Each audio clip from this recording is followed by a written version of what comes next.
Il-problema tal-iskart f'pajjiżna tidher li issa laħqet skala verament inkwetanti. Dan wara li kuntratturi tal-bulky refuse ġew informati permezz ta' telefonata mill-Waste Serve biex ma jeħdux iktar skart goff fis-civic amenity sites, iżda jeħduh dirett il-matab. Filwaqt li l-iskart tal-elettriku bħall-apparat domestiku għandhom jittieħdu dritt għand il-kumpaniji li jiġbru dan l-iskart.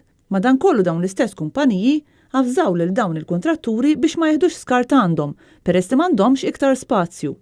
Iżda t-taħwit kompla meta l-4 filgħodu, il-Waste Serve bidlu l-pożizzjoni tagħhom u avżaw lill-kuntratturi tal-ġar tal-iskart li setgħu jieħdu l-iskart tagħhom fiċ-ċentri tal-iskart goff, sakemm l-istess kuntratturi irrealizzaw li ma li waslu fis-civic amenity site ta' Taqali ġew mitluba jitfgħu l-iskart tagħhom fuq pellets minflok ġewwa s-sit kif isir is-soltu.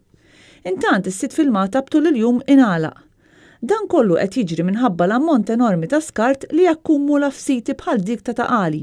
Kuntrattur tal-ġbir tal-iskart goff qal lin-Net News li biss kull ġimgħa jintremew mal-200 friġġ.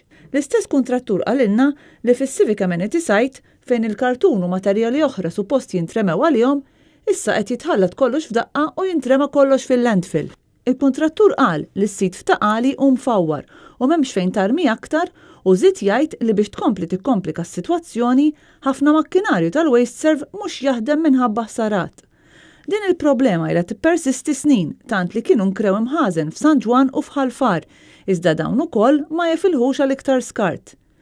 Din il-problema li mhux se tisparixxi u li jidher li hija riżultat ta' iktar nuqqas ta' pjanar fl-immaniġġjar tal-iskart min-naħa tal-Gvern u li qed iwassal biex il-poplu Malti jiġi ttimbrat minn rapport tal-Kummissjoni Ewropea bħala The Dirty Man of Europe.